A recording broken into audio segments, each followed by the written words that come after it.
Greetings, my name is Danielle Pailly, and I'm a nationally board certified positive psychology and mindfulness coach. Now, like many of us, I was bullied in school growing up.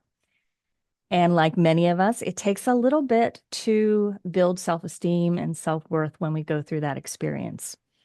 And we like to think that in adulthood, everybody learns emotional intelligence and how to get along, but we still find people exhibiting that aggressive or bullying behavior toward us and other people as well. It could be in the neighborhood, it could be in the workplace, it could be in friendships or even in family dynamics. So, this discussion is about how we can self regulate and be non reactive. And we're doing that not excusing their behavior at all, but it's for our own emotional and physical health, right? Because if somebody is saying something about us or to us that's a little nitpicky, a little passive aggressive, and we're saying, oh, I can't believe they said that. That's not true. What's happening? Our stress reaction is causing a negative physical response in our body. We're emotionally upset and we're feeding that energy.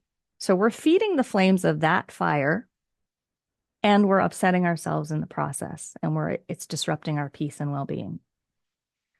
We often see in those kind of situations that when that aggressor doesn't have the reaction they want, or the person, say, changes jobs or moves out of the neighborhood, they find another target because they really want something feeding that energy. So we don't want to give that person any extra energy, negative energy. For ourselves, I'm going to talk about 4 steps for your own emotional well-being. So step 1 is to take a pause. Now, this could be if someone's facing you before reacting or responding, just taking a deep breath.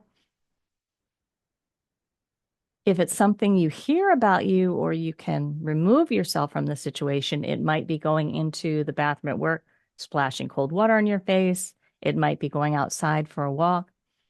Or it could be just somewhere where you can go away in private and either put your hand on your heart or just sit quietly and breathe in and out through that space. And giving yourself a chance to breathe and recenter. Allow your heart rate to calm down a little bit. So step 1 is to take that pause. Step 2 is to think about your values and your strengths. So that person may have an opinion about you. They may have said something about you that's not true, and you know it's not true. So when you take stock of, wait, I know I'm a good person. I act with integrity. I'm honest. Like when you know these, you know who you are, you know what you're about. You don't have to take ownership of what anybody else thinks. So 2 is understanding your values and your worth. And number 3, I call it kind of shining your heart fire, shining your light. You're leading by example. So I'm not going to be affected by that person. I'm going to continue to live by my values and be kind and honest and treat people with respect. And other people are going to see that. You might have 1 or 2 people in a group where if someone's talking like that about you, where they're kind of gullible and they'll follow what that person says. But by and large, people are thoughtful, rational human beings. And they're going to know, I'll use me as an example. They'll say, well, I don't see Danielle acting that way. I see her as being really kind. I don't know what this other person's talking about. So I say, shine your light is just continue to be true to who you are. Don't, as they say as kids, don't sink to that level where you have to be aggressive back. Just be true to who you are and shine your light. Now, step 4 is the most difficult one. There is expansive research on loving kindness meditations, on compassionate meditation, for forgiveness, getting over anger. And when I say to people, think about that person as potentially they could have emotional or mental illness. They could have physical illness. They could be in pain. There could be stuff going on in their lives that we don't know about that have nothing to do with us. And when I say, can you send them some compassion, some understanding, it kind of sets that reaction off that you started with when you just think about that person.